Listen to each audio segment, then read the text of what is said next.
नमस्कार मित्रांनो, अकाली मृत्यूचे भय टळावे म्हणून अपरा एकादशीला करा ही उपासना. मृत्यूची भीती प्रत्येकाला वाटते, अकाली मृत्यू तर नकोच वाटतो.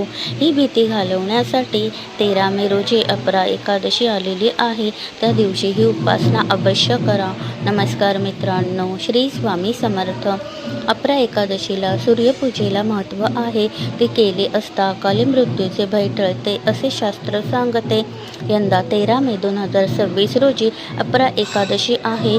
त्यानिमित्त सूर्यपूजेची माहिती जाणून घ्या. हिंदू धर्मात 5 मुख्य देवतांमध्ये पहिले स्थान सूर्यदेवाला मिळाले आहे. कारण सूर्यदेव एकमेव असे आहेत ज्यांना धरतीवरून प्रत्यक्ष पाहता येते. जीवनसृष्टीसाठी सूर्यदेवाचे अतिशय महत्त्व आहे.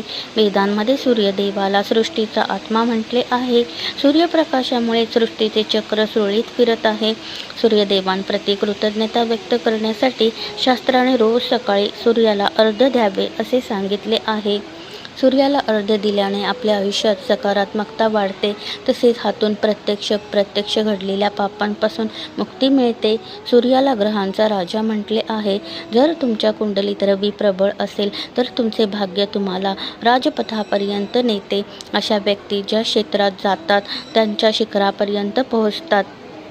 अशा लोकांना सरकारी नोकरी मिळण्यातही अडचणी येत नाहीत.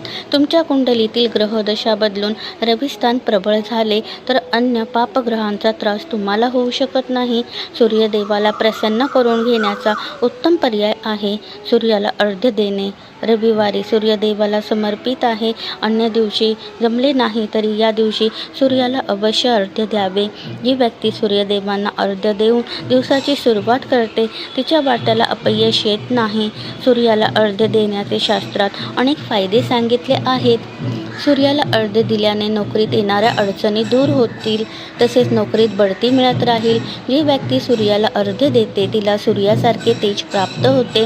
त्यामुळे व्यक्तिमत्व आकर्षक बनते व लोकप्रियता वाढते. पुराणातील उल्लेखानुसार भगवान महाविष्णू यांनी राम अवतारात जन्म घेतला तेव्हा ते रोज सकाळी सूर्याला अर्घ्य देत असत. याचेच फलित असे की बलाढ्य शक्तीचा रावण श्रीरामांच्या केसालाही धक्का लावू शकला नाही. तुम्हालाही तुमच्या कार्यक्षेत्रात शिखर गाठायचे असेल तर पुराणात सांगितलेला हा उपाय अवश्य करा. सर्वप्रथम सूर्योदयापूर्वी उठा. सूर्यदेवांना एक निरांजन लावून तेलाची वात लावून दिवा दाखवा. त्यानंतर एका तांब्या कलशात पाणी घेऊन पूर्व दिशेला तोंड करून ओम सूर्याय नमः या मंत्राचा 3दा उच्चार करा. अर्घ्य देऊन झाल्यावर जमिनीवर डोके ठेवून सूर्यदेवांना नमस्कार करा. यावेळी एक खास उपाय करावा जेणेकरून तुमचा अकाली मृत्यू टळेल आणि आजारातून सुटका होईल, दीर्घायुष्य प्राप्त होईल. तो उपाय म्हणजे तांब्याच्या कलशात यमुनेच्या पाण्याचे 2-4 थेंब टाकावे. यमुना ही सूर्यदेवांची मुलगी आणि यमराजांची बहीण आहे. यमुना ही सूर्यदेवांची मुलगी आणि यमराजांची बहीण असल्याने अर्घ्य देताना यमुनेच्या पाण्याचे थेंब टाकल्याने या दोन्ही देवता शीघ्र प्रसन्न होतात. तुम्ही जेव्हा केव्हा यमुनेचे दर्शन घ्याल तेव्हा आठवणीने एका बाटलीतून यमुनेचे पाणी घरी घेऊन या. जेव्हा जेव्हा सूर्यदेवाला अर्घ्य द्याल तेव्हा या पाण्याचे थेंब अवश्य टाका.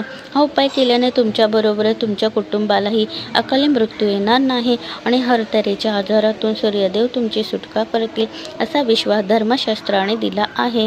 ज्यांच्याकडे यमुनेचे पाणी नसेल त्यांनी एका कलशात पाणी घेऊन त्यात तुळशीची पाने टाकून अर्घ्य द्यावे. तुळशी देखील तेवढीच पवित्र आणि विष्णुप्रिया असल्यामुळे या उपासनेचा लाभ होतो. धन्यवाद.